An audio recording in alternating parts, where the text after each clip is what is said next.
স্বাগত। বিরতি রাত ৯টায় বাংলাদেশে, সঙ্গে আছি আমি অনিমেষ কর এবং আমি সুমনা সিনি। শুরুতেই জানাচ্ছি শিরোনামগুলো। যুক্তরাষ্ট্রের বিভিন্ন বিশ্ববিদ্যালয়ে ফিলিস্তিনের সমর্থনে বাড়ছে বিক্ষোভ, ব্যাপক সংঘর্ষ, ৩০০ বিক্ষোভকারী গ্রেপ্তার।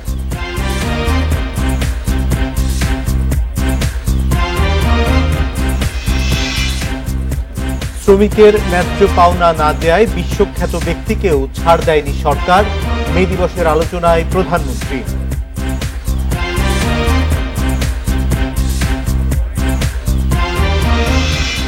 তীব্র তাপপ্রবাহে হিট স্ট্রোকে ঢাকা ও নওগাঁয় ২ জনের মৃত্যু, যশোর চুয়াডাঙ্গায় তাপমাত্রা ৪২.৮ ডিগ্রি।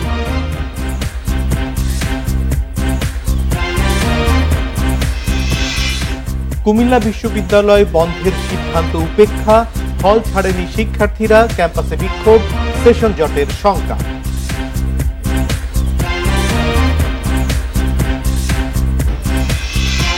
মানব সেবার আড়ালে প্রতারণায় অভিযুক্ত মিল্টন সমাদ্দারকে রাজধানীর মিরপুর থেকে আটক করেছে গোয়েন্দা পুলিশ।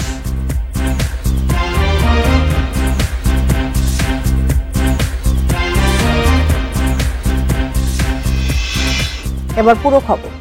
যুক্তরাষ্ট্রের বিশ্ববিদ্যালয়গুলোতে ইসরায়েল বিরোধী বিক্ষোভ আরও জোরদার হয়েছে। বিক্ষোভের সময় ক্যালিফোর্নিয়া বিশ্ববিদ্যালয় ক্যাম্পাসে ফিলিস্তিন ও ইসরায়েলপন্থীদের মধ্যে ব্যাপক সংঘর্ষ হয়। পরিস্থিতি নিয়ন্ত্রণে ক্যাম্পাসে প্রবেশ করেছে পুলিশ। সিএনএন বলছে 18 এপ্রিল থেকে 21 রাজ্যের 25টির বেশি বিশ্ববিদ্যালয় থেকে গ্রেপ্তার করা হয়েছে 1000-এর বেশি মানুষকে। গাজায় যুদ্ধবিরতি এবং ইসরায়েলকে মার্কিন সামরিক সহায়তা বন্ধের দাবিতে 2 সপ্তাহ ধরে বিক্ষোভ চলছে যুক্তরাষ্ট্রের বিভিন্ন বিশ্ববিদ্যালয়ে। সময় যত গড়াচ্ছে ততই তীব্র হচ্ছে বিক্ষোভ। 18 এপ্রিল লস অ্যাঞ্জেলসের ক্যালিফোর্নিয়া বিশ্ববিদ্যালয়ে বিক্ষোভের সূত্রপাত হলেও তা ছড়িয়ে পড়েছে যুক্তরাষ্ট্র জুড়ে। মঙ্গলবার রাতে ক্যালিফোর্নিয়া বিশ্ববিদ্যালয়ে ঢুকে ফিলিস্তিনপন্থীদের ক্যাম্প ভেঙে ফেলার চেষ্টা করে ইসরায়েলের সমর্থকেরা। এক পর্যায়ে দুপক্ষের মধ্যে ব্যাপক সংঘর্ষ শুরু হলে পুলিশকে খবর দেয় বিশ্ববিদ্যালয় কর্তৃপক্ষ। এদিকে ফ্লোরিডা বিশ্ববিদ্যালয়ে বিক্ষোভকারীদের ছত্রভঙ্গ করতে টিয়ার গ্যাস ব্যবহারের পাশাপাশি তাদের তাঁবু ভেঙে ফেলে পুলিশ। এ সময় গ্রেপ্তার হন বেশ কয়েকজন শিক্ষার্থী। এর আগে নিউ ইয়র্কের কলাম্বিয়া বিশ্ববিদ্যালয় ও সিটি কলেজ থেকে কয়েকশো বিক্ষোভকারীকে গ্রেপ্তার করে পুলিশ। হ্যামিল্টন হল থেকেও ফিলিস্তিনপন্থীদের সরিয়ে দেওয়া হয়। 17 মে পর্যন্ত ক্যাম্পাসে আইনশৃঙ্খলা রক্ষাকারী বাহিনীর সদস্যদের মোতায়েন রাখতে নিউ ইয়র্ক পুলিশের কাছে আবেদন জানিয়েছে কলাম্বিয়া বিশ্ববিদ্যালয় কর্তৃপক্ষ। এদিকে ক্যাম্পাসের কার্যক্রমে বাধা দেওয়ার চেষ্টা করা হলে তা সহ্য করা হবে না বলে হুঁশিয়ারি দিয়েছে টেক্সাস বিশ্ববিদ্যালয় কর্তৃপক্ষ। সায়রা খান, ইন্ডিপেন্ডেন্ট নিউজ। এবার দেশের খবর। শ্রমিকদের ন্যায্য পাওনা থেকে বঞ্চিত করা ব্যক্তি আন্তর্জাতিক খ্যাতি সম্পন্ন হলেও ছাড় দেয়া হয় না বলে জানিয়েছেন প্রধানমন্ত্রী শেখ হাসিনা। বিলাসী জীবন থেকে সরে এসে শ্রমিকের দিকে নজর দিতে শিল্প মালিকদের প্রতি আহ্বানও জানান তিনি। দুপুরে বঙ্গবন্ধু আন্তর্জাতিক সম্মেলন কেন্দ্রে মহান মে দিবসের অনুষ্ঠানে যোগ দিয়ে এসব কথা বলেন প্রধানমন্ত্রী। 1 মে শ্রমজীবী মানুষের অধিকার আদায়ের দিন। এবারের মে দিবসের প্রতিপাদ্য শ্রমিক মালিক গর্বদেশ, স্মার্ট হবে বাংলাদেশ। এ উপলক্ষে বঙ্গবন্ধু আন্তর্জাতিক সম্মেলন কেন্দ্রে আয়োজিত অনুষ্ঠানে যোগ দেন প্রধানমন্ত্রী শেখ হাসিনা। পরে নিজ বক্তব্যে জানান, শোষণহীন সমাজ প্রতিষ্ঠায় জাতির পিতা 1972 সালে জাতীয় শ্রমনীতি প্রণয়ন করে রাষ্ট্রীয়ভাবে মে দিবস পালনের সূচনা করেন। বঞ্চিত ও শ্রমজীবী মানুষের অধিকার আদায়ে তাঁর দেখানো পথ অনুসরণ করে এগুচ্ছে সরকার। কেউ যদি আমাদের শ্রমিকদের ন্যায্য পাওনা থেকে বঞ্চিত করে, সে যে যত বড়ই হোক না কেন, আন্তর্জাতিক খ্যাতি সম্পন্ন হলেও তাদেরকে আমরা ছাড়ি না, ছাড়ব না। শ্রমিকদের সার্বিক কল্যাণকে আওয়ামী লীগ দায়িত্ব মনে করে জানিয়ে মালিক শ্রমিক সমস্যায় ভাড়াটে লোক এনে আন্দোলন পরিহার করার আহ্বান জানান প্রধানমন্ত্রী। আমি জানি আমাদের দেশে কিছু কিছু ভাড়াটে লোক, আমি বলবো কথায় তারা শ্রমিকদের নিয়ে রাস্তায় নামার চেষ্টা করে। এখন যে কারখানা আপনার ভাত কাপড়ের ব্যবস্থা করছে, কাজের ব্যবস্থা করছে, জীবন জীবিকার ব্যবস্থা করছে, সেই কারখানা নিজেরা যদি ধ্বংস করতে যান, ভাঙাচোরা, আগুন দেওয়া বা এই ধরনের কাজ করেন, তাহলে ক্ষতিকার হচ্ছে, নিজের ক্ষতি হচ্ছে, পরিবারের ক্ষতি হচ্ছে, দেশের ক্ষতি হচ্ছে, মালিকদেরও ক্ষতি হচ্ছে। যা যা করণীয় সেটা আমরা করব। এর জন্য দুয়ারে দুয়ারে কারো দুয়ারে ধর্ণা দেওয়ার দরকার নেই। যুক্তরাষ্ট্রে শ্রমিক আন্দোলন করলে চাকরি চলে যায় জানিয়ে সরকার প্রধান বলেন, বাংলাদেশে আন্দোলন করলে আলোচনা করে সমাধান করা হয়। এটাই দুদেশের পার্থক্য। মালিকদেরও দায়িত্ব আছে যে শ্রমিকরা তাদের শ্রম দিয়ে উৎপাদন বাড়িয়ে তাদের জীবন জীবিকা বা জীবনকে উন্নত করা অথবা বিলাসবহুল জীবনের সুযোগ করে দিচ্ছে, তারা একটু বিলাসিতায় একটু কমিয়ে শ্রমিকদের দিকে বিশেষ নজর দেবে, সেটাই আমি চাই। বিশ্বব্যাপী মূল্যস্ফীতির কথা বিবেচনা করে বায়াররা পণ্যের দাম বাড়ালে দেশের শিল্প মালিকদের শ্রমিকদের মজুরি আরও বাড়াতে চাপ দেওয়া যাবে বলে জানান প্রধানমন্ত্রী শেখ হাসিনা। যারা বায়ার তারা যদি একটু মূল্যটা বাড়িয়ে দেয়। Shahadat Swapan, Independent news, Dhaka. BNP ধ্বংসে শত্রুর প্রয়োজন নেই, অভ্যন্তরীণ দ্বন্দ্বেই দলটির পতন ঘটতে শুরু করেছে। বিকেলে বঙ্গবন্ধু এভিনিউয়ে শ্রমিক লীগের জনসভায় এই মন্তব্য করেন আওয়ামী লীগের সাধারণ সম্পাদক ওবায়দুল কাদের। এ সময় শ্রমিকদের অধিকার নিশ্চিতে সরকারের নেয়া পদক্ষেপ তুলে ধরেন আওয়ামী লীগের নেতারা। রাজধানীর বঙ্গবন্ধু এভিনিউয়ে আন্তর্জাতিক শ্রমিক দিবস উপলক্ষে শ্রমিক সমাবেশের আয়োজন করে জাতীয় শ্রমিক লীগ। তীব্র গরমের কারণে বিকেল ৩টার সমাবেশ প্রধানমন্ত্রীর নির্দেশে ১.৫ ঘন্টা পিছিয়ে শুরু করা হয় বিকেল 4:30টায়। বক্তব্যে মে দিবসের ইতিহাস তুলে ধরার পাশাপাশি শ্রমিকদের বেতন বৃদ্ধি সহ বিভিন্ন অধিকার নিশ্চিতে সরকারের নানা পদক্ষেপ তুলে ধরেন কেন্দ্রীয় নেতারা। সমালোচনা করেন বিএনপি জামায়াতের। গার্মেন্টস সেক্টরে বিভিন্ন ধরনের ষড়যন্ত্র এবং চক্রান্ত আছে।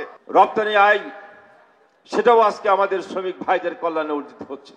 বিএনপির দিন শেষ মন্তব্য করে আওয়ামী লীগের সাধারণ সম্পাদক দাবি করেন, নিজেদের দ্বন্দ্বেই দলটি ধ্বংসের মুখে। বিএনপির ভেতরই এখন যাকে পছন্দ হয় না তাকে বলে সরকারের এজেন্ট।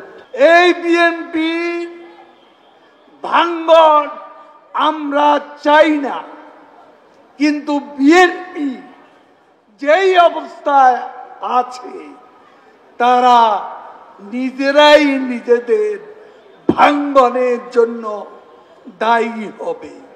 তারেক রহমানের দুর্নিয়ন্ত্রিত রাজনীতি ব্যর্থ হয়েছে মন্তব্য করে ওবায়দুল কাদের বলেন, বিএনপি নেতারা এখন মঞ্চ থেকেও দৌড়ে পালায়। বিএনপির মুখে আন্দোলন কথাটা শুনলে ঘোড়াও মনে হয় আসে। কিভাবে পল্টন থেকে বিএনপি নেতারা স্টেজ থেকে লাফাতে লাফাতে পালিয়ে গেল, বলল কি আওয়ামী লীগ পালাবার পথ পাবে না। ওবায়দুল কাদের বলেন, মুখে গণতন্ত্রের কথা বললেও ফিলিস্তিনের পক্ষে ছাত্র আন্দোলন দমনে পুলিশি নির্যাতন চালাচ্ছে যুক্তরাষ্ট্র। আন্দোলনের জাহিদুল বাশার, ইন্ডিপেন্ডেন্ট নিউজ, ঢাকা। শুধু অতি বাম কিংবা অতি ডানরাই নয়, গোটা দেশের মানুষই সরকারের পরিবর্তন চায়। এ মন্তব্য বিএনপি মহাসচিব মির্জা ফখরুল ইসলাম আলমগীরের। নিত্যপণ্যের দাম বৃদ্ধির প্রসঙ্গ টেনে তিনি দাবি করেন, দেশ চালাতে পুরোপুরি ব্যর্থ সরকার। রাজধানীতে শ্রমিক দলের সমাবেশে অন্য নেতারা বলেন, আন্দোলনে পরাজয় হয়নি বিএনপির, জনগণ এখনও তাদের সঙ্গে রয়েছে। আন্তর্জাতিক শ্রমিক দিবস উপলক্ষে বুধবার রাজধানীর নয়াপল্টনে সমাবেশ করে শ্রমিক দল। ঢাকার পাশাপাশি আশপাশের জেলা থেকেও সংগঠনটির নেতাকর্মীরা যোগ দেন সেখানে। বেলা ৩টায় কর্মসূচির শুরুতে বক্তব্য রাখেন বিভিন্ন পর্যায়ের নেতারা। জ্যেষ্ঠ নেতারা দাবি করেন, আন্দোলন প্রশ্নে পরাজিত হয়নি তাদের দল, মানুষ এখনো বিএনপির সাথে আছে। বিএনপি চেষ্টার কমতি করে নাই। এই সরকার অত্যাচার অন্যায়ভাবে আমাদের আন্দোলনকে নিষ্ঠুরভাবে দমন করার চেষ্টা করেছে, নিষ্ঠুরভাবে আন্দোলনকে দমন করেছে। বুলেটের জোরে ক্ষমতায় এসেছে, মানুষের ভোটের জোরে নয়, এবং এ কারণে তারা সুষ্ঠু নিরপেক্ষ নির্বাচনকে বাংলাদেশ থেকে নির্বাসনে দিয়েছে। প্রধান অতিথির বক্তব্যে মহাসচিব বলেন, ক্ষমতাসীনরা পকেট ভারী করতেই তেল, গ্যাস সহ নিত্যপণ্যের দাম বাড়াচ্ছে। দেশ চালাতে তারা পুরোপুরি ব্যর্থ। যখন আমরা দেখি যে আওয়ামী লীগের সভানেত্রী তিনি তার বক্তব্যের মধ্যে দিয়ে বলেন, কি এমন ঘটল যে বাংলাদেশে অতি বাম অতি ডান একসাথে তারা কি সমস্যাটা ওই জায়গাতেই যে আপনারা সেটা বুঝতে পারেন না কি ঘটেছে, সমাবেশের পর নয়াপল্টন এলাকায় শোভাযাত্রা করে শ্রমিক দল। Mahmud Sharif, independent news, Dhaka. মানব সেবার নামে প্রতারণার অভিযোগে child and old age care আশ্রমের চেয়ারম্যান মিল্টন সমাদ্দারকে গ্রেপ্তার করেছে গোয়েন্দা পুলিশ। বুধবার সন্ধ্যা 7:30টার দিকে ডিবি পুলিশের একটি দল ঢাকার মিরপুর থেকে তাকে গ্রেপ্তার করে। ডিবি জানায় মিল্টনকে সুনির্দিষ্ট তথ্যের ভিত্তিতে গ্রেপ্তার করা হয়েছে। তাকে বর্তমানে ডিবির হেফাজতে রাখা হয়েছে বলেও জানায় ডিবি পুলিশ। মিল্টনের বিরুদ্ধে অসহায় মানুষের নামে সংগ্রহ করা অর্থ আত্মসাৎ এবং তাদের কিডনি সহ অঙ্গ প্রত্যঙ্গ চুরি করে বিক্রির অভিযোগ ওঠে। এছাড়া জাল ডেথ সার্টিফিকেট তৈরি এবং জমি দখলের মতো গুরুতর সব অভিযোগও রয়েছে তার বিরুদ্ধে। এছাড়া অসহায় দুস্থ মানুষের সেবার কথা বলে গড়ে তোলা child and old age care নামের একটি বৃদ্ধাশ্রম ঘিরে তার অপকর্মের ফিরিস্তি এখন নেট দুনিয়ায় ভাইরাল। 28 এপ্রিল মানবাধিকার কমিশন থেকে মিল্টনের অভিযোগের বিষয়টি নিবিড়ভাবে তদন্ত করে যথাযথ আইনানুগ ব্যবস্থা গ্রহণ করতে ঢাকা মহানগর পুলিশ কমিশনারকে বলা হয়।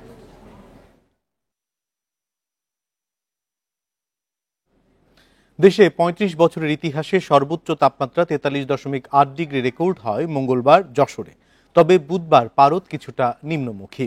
এদিন সর্বোচ্চ তাপমাত্রা ছিল ৪২.৮ ডিগ্রি সেলসিয়াস, রেকর্ড হয়েছে চুয়াডাঙ্গা ও যশোরে। এদিকে হিট স্ট্রোকে আক্রান্ত হয়ে ঢাকায় একজন এবং নওগাঁতে এক কৃষকের মৃত্যু হয়েছে। মৃদু থেকে অতি তীব্র তাপপ্রবাহে পুড়ছে সারা দেশ। যশোর, কুষ্টিয়া, চুয়াডাঙ্গা, পাবনা, রাজশাহী, বাগেরহাট ও সাতক্ষীরার ওপর দিয়ে বইছে অতি তীব্র তাপপ্রবাহ। মে মাসের প্রথম দিনে তাপমাত্রায় একটু কমে ৪২.৮ ডিগ্রি রেকর্ড করা হয়েছে যশোর ও চুয়াডাঙ্গাতে। আবহাওয়াবিদরা বলছেন এই অঞ্চল কর্কটক্রান্তি রেখার কাছে হওয়ায় লু হাওয়া প্রবেশের দ্বার এটি। চুয়াডাঙ্গা কর্কটক্রান্তি রেখার খুব কাছাকাছি অবস্থান করে। এপ্রিল মাসে চুয়াডাঙ্গায় লম্বভাবে সূর্য কিরণ দেয়, দিনের দৈর্ঘ্য বেশি থাকে, বায়ুমণ্ডল বেশি উত্তপ্ত হয়। প্রায় 2 সপ্তাহ ধরে পাবনায় তাপমাত্রার পারদ থাকছে ৪২ ডিগ্রি সেলসিয়াসের ঘরে। অতিষ্ঠ জনজীবনে বেশি প্রভাব পড়েছে শ্রমজীবী মানুষের ওপর। সকালে বের হয়েছি, আস্তে আস্তে সূর্য বৃদ্ধি পাচ্ছে, গরমের তাপ আস্তে আস্তে বেশি হচ্ছে। কিন্তু আমাদের তো মনে করেন বাসায় বসে থাকলে চলবে না, কিছু তো করার নেই। এখন আল্লাহ পাকের বৃষ্টি দিলে ভালো হইতো। তীব্র গরম, এই গরমে চলাফেরা আমাদের পক্ষে কঠিন অসম্ভব হয়ে দাঁড়াচ্ছে, কারণ আমরা বয়স্ক মানুষ। তীব্র তাপপ্রবাহে অতিষ্ঠ রাজশাহী সহ উত্তরের কয়েক জেলা। গরম দীর্ঘস্থায়ী হওয়ায় হাসপাতালে বাড়ছে নানা রোগে আক্রান্তের সংখ্যা। জরুরি না হলে ঘরের বাইরে বের হতে বারণ করছেন চিকিৎসকরা। তীব্র তাপদাহে আমরা প্রত্যেক দিনই গরমজনিত রোগীর সংখ্যা বেশি পাচ্ছি, এবং এই রোগীগুলোর বড় অংশই হলো শিশু এবং বয়স্ক ব্যক্তি। তো তারা আসছে আসলে গরমজনিত বিভিন্ন উপসর্গ নিয়ে, যেমন ডায়রিয়া, টাইফয়েড, শ্বাসকষ্ট, নিউমোনিয়া এবং হিট স্ট্রোক জনিত কিছু লক্ষণ নিয়ে তারা আমাদের কাছে আসছে। একই অবস্থা চলছে টাঙ্গাইল, ফরিদপুর, গোপালগঞ্জ, নারায়ণগঞ্জ, নওগাঁ সহ বেশ কয়েকটি জেলাতে। তীব্র দাবদাহে বিপর্যস্ত হয়ে পড়েছে জনজীবন। Tania Nasrin, independent news. দেশজুড়ে টানা তাপপ্রবাহ থেকে শিগগিরই স্বস্তি মিলছে জানিয়েছে আবহাওয়া অফিস। কাল থেকে ঢাকা সহ দেশের বিভিন্ন এলাকায় বৃষ্টি শুরু হলে দিনে তাপমাত্রা কমবে। আর রোববার থেকে সারা দেশে বৃষ্টিপাতের পূর্বাভাস দেওয়া হয়েছে। পরবর্তী 5 দিন দেশে স্বস্তিদায়ক তাপমাত্রা বিরাজ করবে, তবে আজ বেশিরভাগ জেলায় অব্যাহত থাকছে তাপপ্রবাহ। গত কয়েক সপ্তাহ ধরে সারা দেশে তীব্র গরমে দুর্বিষহ জনজীবন। জীবিকার তাগিদে তীব্র উত্তাপের মধ্যেই কাজ করছে খেটে খাওয়া মানুষেরা। প্রয়োজন ছাড়া বাইরে বের হচ্ছে না মানুষ। বিভিন্ন জেলায় হিট স্ট্রোকে মারা গেছেন বেশ কয়েকজন। প্রচন্ড গরম, ইনকামও কমছে। আপনার এই রোদের মধ্যে কাজ কামও বেশি করুন না। বাইরে বের হব, ছাতা ছাড়া তো কোনো পর্যায়ে সম্ভব না। এমন রোদ, উপরে তাপ, আবার নিচে যে তাপটা পড়তেছে, তাপটা উঠতেছে, কিছু করার নেই। ছাতা ছাড়া কোনো উপায় নেই। প্রচন্ড রকমের গরম, কিন্তু তারপরেও আমরা কেউই শখের বসে রাস্তায় বের নেই, যার যার কাজের জন্য বের হয়েছি। আবহাওয়া অধিদপ্তর জানিয়েছে কাল থেকে বিভিন্ন জেলায় তাপমাত্রা কমা শুরু করবে। রাজধানী ও আশেপাশের এলাকায় সামান্য সময়ের জন্য বৃষ্টি হতে পারে, তবে তাপমাত্রা তেমন স্বস্তিদায়ক হবে না। আগামীকালকে ঢাকা বা এর আশেপাশে বৃষ্টিপাতের একটা সম্ভাবনা রয়েছে, সেটা দুপুর থেকে সন্ধ্যার মধ্যে সম্ভাবনা রয়েছে। এই বৃষ্টিপাতের কারণে তাপমাত্রা ঢাকা বা এর আশেপাশে তাপমাত্রা কিছুটা হ্রাস পাওয়ার সম্ভাবনা রয়েছে। রোববার থেকে সারা দেশে বৃষ্টি শুরু হলে থামবে তাপপ্রবাহ, কয়েকদিন স্বস্তিদায়ক তাপমাত্রা বিরাজ করবে। সারা দেশব্যাপী তাপমাত্রা কিছুটা কমতে পারে এবং পরবর্তীতে আরও কমে যাওয়ার সম্ভাবনা রয়েছে। 5 তারিখের দিকে সবচেয়ে সারা দেশব্যাপী বৃষ্টিপাতের কারণে মানুষের তাপমাত্রা সহনীয় পর্যায়ে আসবে। এই বৃষ্টিপাতটা আরও কিছুদিন কন্টিনিউ করবে, অর্থাৎ 4-5 দিন আরও কন্টিনিউ করার সম্ভাবনা রয়েছে। এদিকে চলমান তাপপ্রবাহের মধ্যে মঙ্গলবার সন্ধ্যায় নতুন করে আরও 2 দিনের হিট অ্যালার্ট জারি করেছে আবহাওয়া অধিদপ্তর। Mahmudul Hasan, independent news, Dhaka. Child and old age কেয়ারের চেয়ারম্যান মিল্টন সমাদ্দারকে গ্রেপ্তার বিষয়ে ব্রিফিং করছেন ডিবি প্রধান হারুনুর রশিদ। সরাসরি চলে যাচ্ছি সেখানে। সে তার উত্থানটা হচ্ছে তার বাবাকে পিটিয়ে সে এলাকাবাসী তারে ধরে এলাকা ছাড়া করে এখানে এসে কিছুদিন শাহবাগে একটা ফার্মেসিতে কিছু কাজ করত, সেখানে ওষুধ বিক্রি চুরি করার কারণে তাকে সেখান থেকে বের করে দেওয়া হয়। এরপরে সে একটা পর্যায়ে কিছু লেখাপড়াও করেন। সে মিঠু হালদার নামে একটা নার্স, যে নার্সিং মেয়ে, যে পেশা নার্স, তাকে বিয়ে করে। বিয়ে করার পরে সে তখন তার স্বপ্নে আসলো সে একটা ওল্ড অ্যান্ড চাইল্ড একটা কেয়ার সেন্টার সে স্থাপন করবে, এরকম একটা তার স্বপ্নে আসলো। তখন তার ওয়াইফকে নিয়ে সে মিরপুর এলাকায় একটা child and old age care এক নামে একটা প্রতিষ্ঠান খুলে।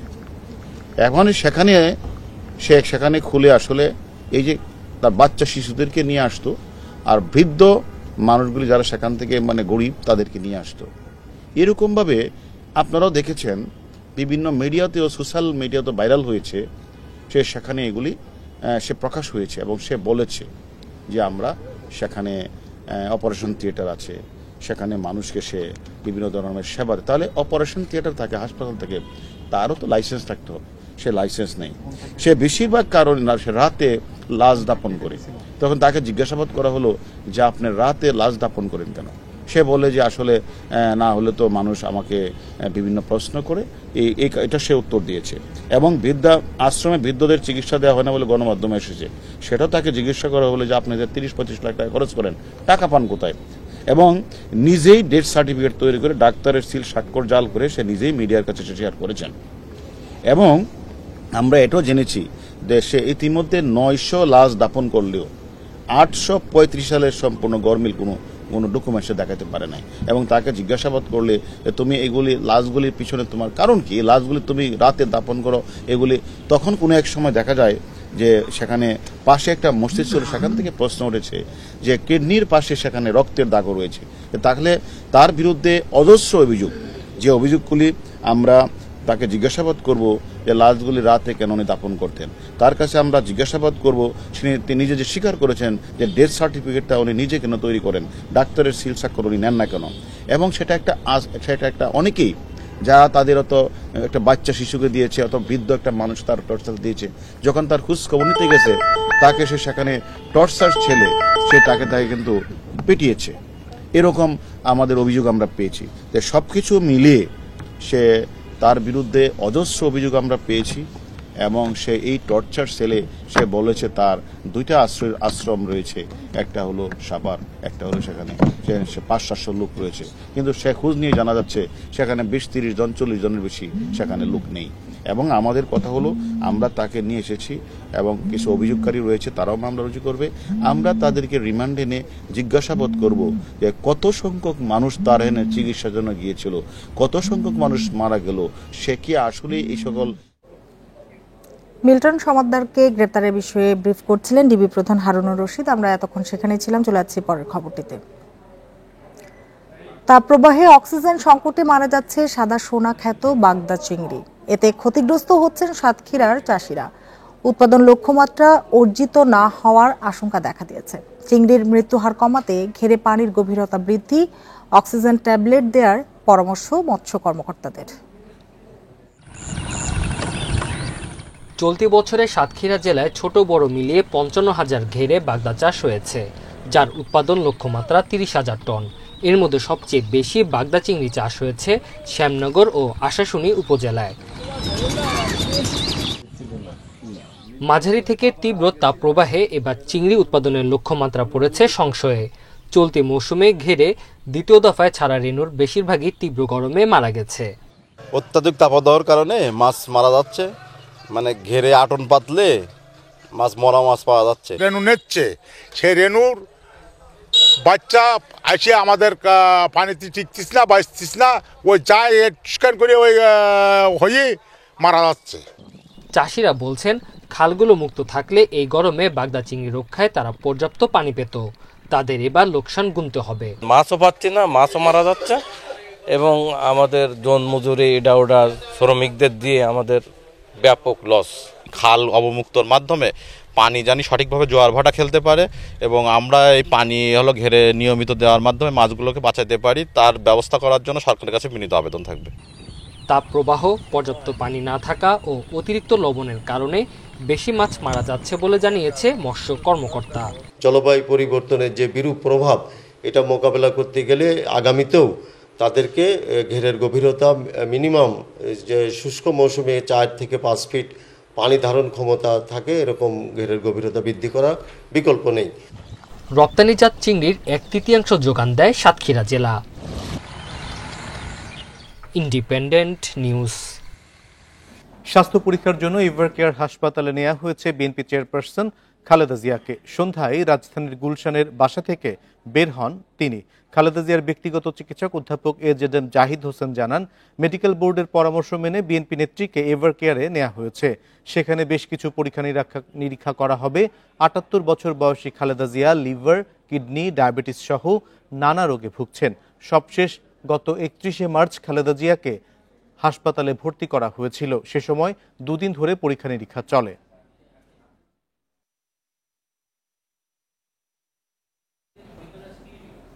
সৌদি আরবের সঙ্গে যৌথ উদ্যোগে ইউরিয়া সার কারখানা স্থাপনের সম্ভাব্যতা যাচাই শেষ হয়েছে। সৌদি আরবের রিয়াদে দেশটির সহকারী জ্বালানি মন্ত্রীর সঙ্গে প্রধানমন্ত্রীর শিল্প ও বিনিয়োগ উপদেষ্টা সালমান এফ রহমানের বৈঠকে এই তথ্য জানানো হয়েছে। রিয়াদে বিশ্ব অর্থনৈতিক ফোরামের বিশেষ সভায় যোগদান শেষে স্থানীয় সময় মঙ্গলবার রাতে দ্বিপাক্ষিক এই বৈঠক করেন সালমান এফ রহমান। এ সময় সৌদি সহকারী মন্ত্রী মোহাম্মদ আল ইব্রাহিম জানান, সার কারখানার বিষয়ে বাংলাদেশের কারিগরি দলের সঙ্গে বসবেন তারা। এছাড়া বাকিতে অপরিশোধিত তেল কিনতে বাংলাদেশের প্রস্তাবও বিবেচনা করা হচ্ছে বলে জানান তিনি। একই দিনে সৌদি পাবলিক ইনভেস্টমেন্ট ফান্ডের পরিচালনা পর্ষদের মহাসচিব সাদ আল কোর্ডের সঙ্গেও বৈঠক করেন সালমান এফ রহমান। এ সময় বাংলাদেশের অর্থনৈতিক অগ্রযাত্রার প্রশংসা করেন মহাসচিব। বাংলাদেশের উন্নয়নে অংশীদার হতে 80টি সৌদি কোম্পানি বিনিয়োগে আগ্রহী বলেও জানান তিনি। হল ছাড়ার নির্দেশ উপেক্ষা করে বিক্ষোভ চালিয়ে যাচ্ছে কুমিল্লা বিশ্ববিদ্যালয়ের শিক্ষার্থীরা। উপাচার্য ও শিক্ষক সমিতির দ্বন্দ্বের জেরে বিশ্ববিদ্যালয় বন্ধের সিদ্ধান্ত তারা প্রত্যাখ্যান করে। এর আগে মঙ্গলবার সন্ধ্যায় সিন্ডিকেটের সভায় বিশ্ববিদ্যালয় বন্ধের ঘোষণা দেয় প্রশাসন। কুমিল্লা বিশ্ববিদ্যালয়ের উপাচার্য আর শিক্ষক সমিতির দ্বন্দ্ব চলছে বেশ কিছুদিন ধরে। এর জেরে সবশেষ একাডেমিক ও প্রশাসনিক কার্যক্রম বর্জন করে শিক্ষক সমিতি। এমন পরিস্থিতিতে মঙ্গলবার সন্ধ্যায় সিন্ডিকেটের সভায় বিশ্ববিদ্যালয় বন্ধের ঘোষণা দেয় প্রশাসন। হল ছাড়তে বলা হয় শিক্ষার্থীদের, তবে বিশ্ববিদ্যালয়ের ভর্তি পরীক্ষার কার্যক্রম চলমান থাকবে বলে নোটিশে বলা হয়। কিছু শিক্ষার্থী যে শিক্ষকদের উপরে হামলা করেছে সেটার ব্যাপারে একটা তদন্ত কমিটি, আরেকটা হলো শিক্ষক সমিতির সাথে প্রশাসনের যে দ্বন্দ্ব চলছে সেটা কিভাবে বন্ধ করা যায় এবং সেই বিষয়ে শিক্ষক সমিতির সাথে আলোচনা করে আমরা অতি শীঘ্রই আশা করি এই সমস্যার সমাধান করতে পারব। শিক্ষক সমিতির নেতাদের অভিযোগ, শিক্ষকদের আন্দোলন বহিরাগতদের দিয়ে থামিয়ে দিতে প্রশাসন এই সিদ্ধান্ত নিয়েছে। শিক্ষক হিসেবে শঙ্কিত আমার ছাত্রছাত্রীদেরকে আমরা অনুরোধ করব তারা যেন হল লিভ না করে, কারণ হল থেকে চলে গেলে এখানে যে সকল বহিরাগত সন্ত্রাসী আছে তারা হলে অবস্থান করবে। এদিকে বিশ্ববিদ্যালয় ও হল বন্ধের ঘোষণা প্রত্যাখ্যান করে মঙ্গলবার রাতে বিক্ষোভ করে শিক্ষার্থীরা। বুধবার সকালে সাধারণ শিক্ষার্থী, ছাত্রলীগ ও বাংলা বিভাগের শিক্ষার্থীরা আলাদা আলাদা ব্যানারে মানববন্ধন ও বিক্ষোভ করে। তাদের অভিযোগ, উপাচার্য শিক্ষক সমিতির দ্বন্দ্বে ক্ষতিগ্রস্ত হচ্ছে শিক্ষার্থীরা। আলোচনার মাধ্যমে কিন্তু সমাধান হয়, কিন্তু ওনারা আলোচনা না করেই সরাসরি ক্লাস বর্জন, পরীক্ষা বন্ধ, এরপরে বিশ্ববিদ্যালয় বন্ধ, এগুলো আসলে কোনো সমাধান হতে পারে না। প্রশাসন এবং শিক্ষক দুইটা দল হয়ে গেছে। এখন চাইলে ওনারা নিজেদের মধ্যে সমাধান করতে পারতো, ওনারা সেটা না করে সকল শিক্ষার্থীদেরকে একটা মূল একটা সমস্যার মধ্যে ফেলে দিছে। গত 28 এপ্রিল উপাচার্য তার দপ্তরে প্রবেশের সময় শিক্ষক সমিতির সদস্যদের সাথে হাতাহাতির ঘটনা ঘটে। এতে দুই পক্ষে থানায় 2টি অভিযোগ দায়ের করে। এসব ঘটনা তদন্তে 2টি নিরপেক্ষ কমিটি করার সিদ্ধান্ত নিয়েছে বিশ্ববিদ্যালয় সিন্ডিকেট। Independent News. চট্টগ্রাম চিড়িয়াখানায় নতুন 2টি বাঘ শাবকের জন্ম হয়েছে। বাঘ রাজপরী দম্পতির ঘরে জন্ম নেওয়া শাবক 2টিকে বিশেষ পর্যবেক্ষণে রাখা হয়েছে। নতুন শাবকের জন্মের খবরে অনেকেই তাদের দেখতে ছুটে এসেছেন চিড়িয়াখানায়। তবে এখনই তাদের দর্শনার্থীদের সামনে আনছে না চিড়িয়াখানা কর্তৃপক্ষ। সম্প্রতি বাঘ রাজ ও বাঘিনী পরীর ঘর আলো করে তাদের সংসারে আসে নতুন 3 অতিথি। এদের মধ্যে একটি শাবক মারা যাওয়ায় চট্টগ্রাম চিড়িয়াখানায় এখন বাঘের সংখ্যা 19টি। বাঘ শাবকের জন্মের খবরে অনেকেই ছুটে গেছেন চিড়িয়াখানায়। তবে এখনই শাবকদের দেখতে দেয়া হচ্ছে না দর্শনার্থীদের, তাই খবর শুনেই খুশি থাকতে হচ্ছে তাদের। ওইগুলো আসার পর যখন বাচ্চা দিছে, তারপর আমাদের এখানে এখন জীবজন্তু আসছে, চট্টগ্রামের মানুষ এখন দিক দিগন্ত থেকে ছুটে আসতেছে দেখার জন্য। ফ্যামিলিকে নিয়ে সবার সাথে খুব ভালো লাগতেছে চট্টগ্রামে। আর মোটামুটি এখন পরিবেশটা অনেক সুন্দর হয়েছে চট্টগ্রাম চিড়িয়াখানা। জন্মের পর 2 শাবককে রাখা হয়েছে বিশেষ খাঁচায়। পর্যবেক্ষণ করা হচ্ছে মা বাঘিনীর আচরণ। সন্তানদের সঙ্গে বিরূপ আচরণ করলে পরিস্থিতি বুঝে ব্যবস্থা নেওয়ার কথা জানিয়েছে চিড়িয়াখানা কর্তৃপক্ষ। বাচ্চা হয়েছিল 3টা, একটা আমরা মৃত অবস্থা পাইছি, আর 2টা বাচ্চা আছে মেয়ে, এখন পর্যন্ত ভালো আছে। আর 1 মাস পরে আমরা দর্শনার্থীদের জন্য উন্মুক্ত করতে পারবো। আমরা সিসিটিভির মাধ্যমেই দেখছি, ক্যামেরার মাধ্যমে ঠিকমতো দুধ পান করছে কিনা আর কি। আর এক্ষেত্রে মা বাঘিনী পরি তার শারীরিক এবং তার পুষ্টিগত দিকটাও বিবেচনা করে আমরা তার খাবার আহার বাড়িয়ে দিয়েছি। চট্টগ্রাম চিড়িয়াখানায় 19টি বাঘের মধ্যে 13টি মেয়ে, 6টি পুরুষ। আর এই বাঘগুলোর মধ্যে রয়েছে 5টি বিরল সাদা বাঘ। Ahsan Riton, Independent News, Chittagong. আর এই ছিল এখনকার সংবাদে। ইন্ডিপেন্ডেন্ট টেলিভিশনের সব খবরের বিস্তারিত জানতে চোখ রাখুন ফেসবুক, ইউটিউব এবং এক্সে। সাথে থাকার জন্য ধন্যবাদ।